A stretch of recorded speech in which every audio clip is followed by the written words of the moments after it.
요즘에 그 여론조사들 많이들 나오고 있습니다. 여러분들 언론들을 통해서 많이 접해 보셨을 텐데, 가장 확연하게 드러나는 것 중에 하나가 뭐냐면은, 정권 심판론보다 정권 연장론, 즉 정권 교체론보다 국민의힘 정권이 연장되어야 된다라고 하는 것이 더 높아지고 있다라고 하는 여론조사가 나타나기 시작했다고 하는, 여론조사는 뭡니까? 추이, 트렌드가 중요하죠. 트렌드로 나타나고 있다고 하는 것이 확인됐다고 하는 겁니다. 네, 같이 그 그래픽을 보시면서 말씀을 나누겠습니다. 네, 차기 대선 집권 세력 선호도입니다. 그 차기 대선에 대한 국민 유권자들의 기대감을 나타내는 조사라고 할 수 있죠. 네, 조사 기관은 리얼미터, 의뢰처는 에너지경제신문이고요. ARS 조사, 전국 만 18세 이상 1,004명을 대상으로 했고요. 표본오차는 플러스 마이너스 3.1%포인트 95% 신뢰 수준입니다. 응답률은 7.8%. 자, 16일부터 17일까지 했는데요. 네, 여기서 보면요. 집권 여당의 정권 연장론, 그러니까 이 집권 여당 국민의힘이 정권이 연장됐으면 좋겠다. 48.6%가 나왔군요. 그런데 야권에 의한 정권 교체 46.2%입니다. 야, 이거 여러분 이상하지 않습니까? 지금이 무슨 정국이죠? 탄핵 정국 아닌가요? 예, 계엄 이후에 탄핵 정국이잖아요. 대통령을 강제로 체포를 해가지고 와가지고 대통령을 지금 구속영장을 쳐가지고 구속된 상태잖아요. 이쯤 되면 예, 집권당의 지지율은 한 자릿수대로 떨어져야 되고, 정권 연장론, 이 윤석열 대통령이 1호 당원으로 두고 있는 국민의힘이 정권이 연장됐으면 좋겠다. 그런 정권 연장론도 10% 안팎에서 떨어져야 돼요. 근데 이거 48.6%라고 하는 게 좀 상상이 됩니까? 더군다나 민주당은 정권 교체로는 46.2%예요.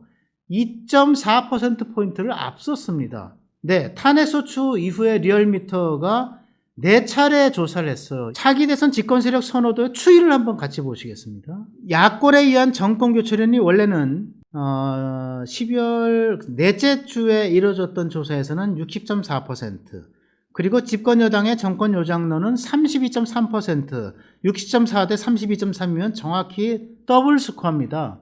그러니까 정권 교체론이 정권 연장론의 더블 스코어예요. 이게 정상적인 거예요.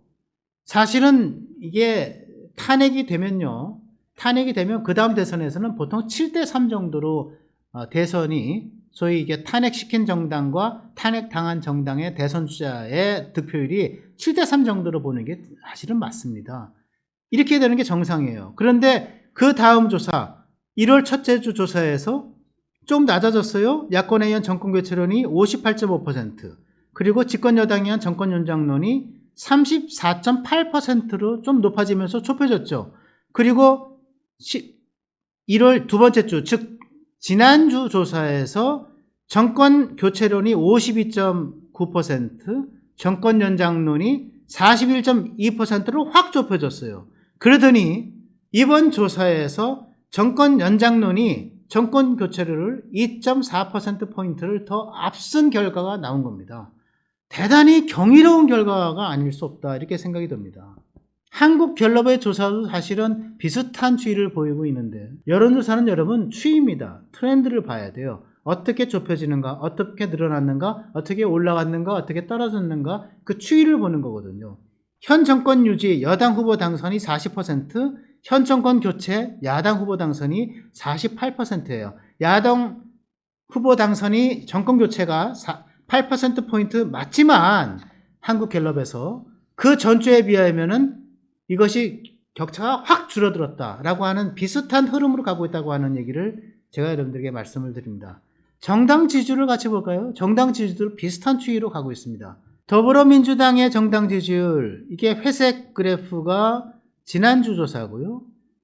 파란색과 붉은색으로 되어 있는 게 이번 주 조사입니다. 일단 지난주 조사를 보시면 리얼미터 역시 조사고요. 지난주에 더불어민주당의 지지율이 42.2%, 그리고 국민의힘이 40.8%.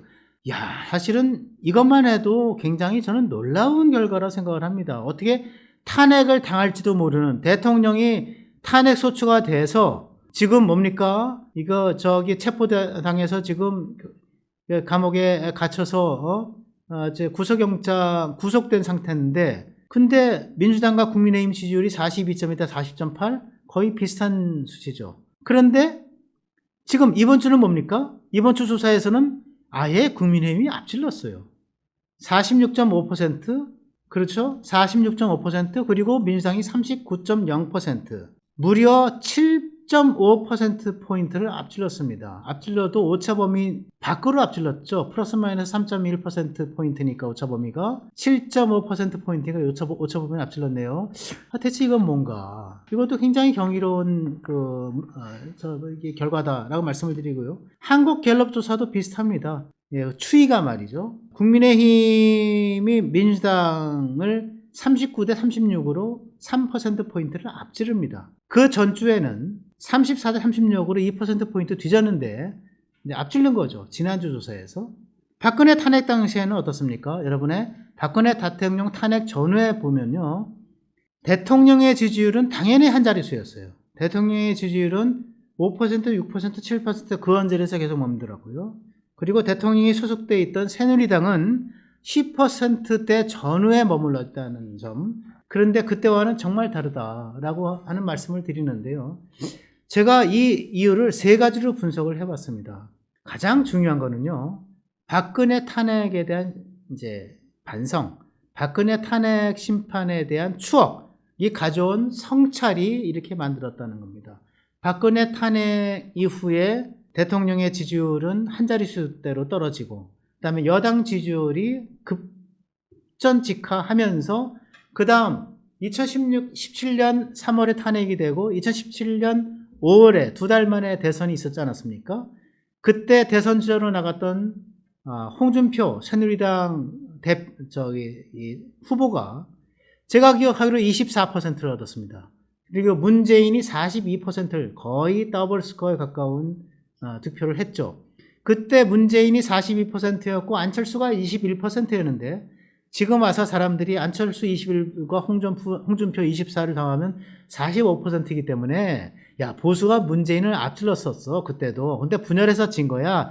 이번에도 탄핵이 돼도 보수가 단결만 하면 앞질릴 수 있어. 이렇게 얘기할 분들이 있는데 그거는 정말 잘못된 계산입니다. 안철수 후보는 그 당시에 국민의당 후보인데 그 당시 국민의당은 민주당에서 떨어져 나와서 설립했던 민주당 분파, 진보 분파였어요. 따라서 문재인과 안철수를 더해서 즉 4% 되는 것이 사실은 진보의 지지층의 분열로 인해서 나눠졌지만 이것이 진보 지지층의 표였다.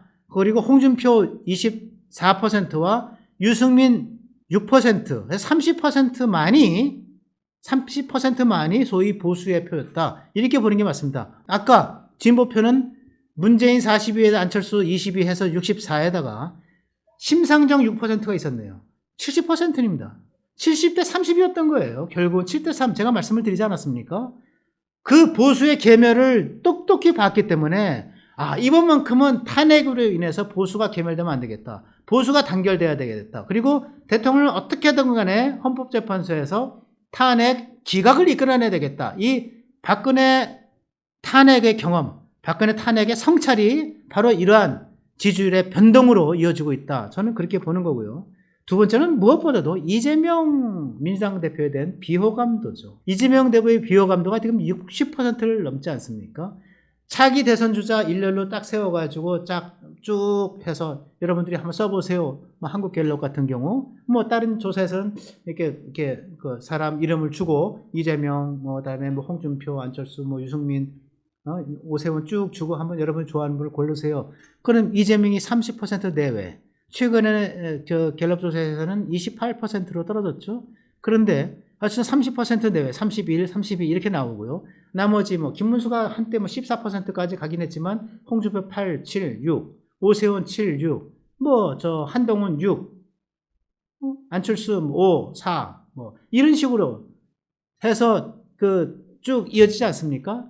어쨌든 이재명이 30% 안팎에서 제일 높은 대선 주자 선호도를 보이고는 있지만 비호감도가 60%가 넘어요. 게다가 이재명 대표 지금 이제 2심 재판, 제가 누차 얘기했지만 2월 말 3월 초로 예상되는 공직선거법 2심 재판, 2심에서 징역 1년, 징역형, 집행유예 2년을 받았지만, 이 징역형을 받았는데 그것이 재연되거나 그 비슷한 형량이 나올 경우에 패닉에 빠지겠죠. 이 상투투성이의 대선자를 안고 우리가 대선을 치러야 되나?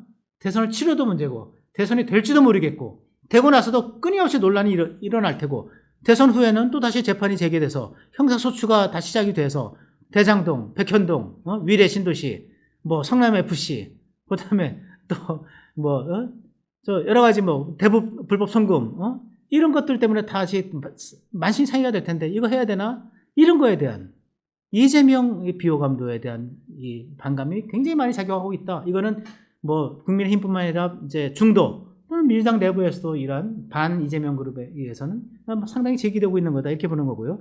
그 다음에 저는 이번 대선은 저는 어쨌든 간에 이것이 미국이냐 중국이냐라고 하는 것을 저는 이걸 올바른 구분법이라고 저는 딱 부러지게 생각하지는 않습니다만은 지금 현실이 그렇게 돼 있어요.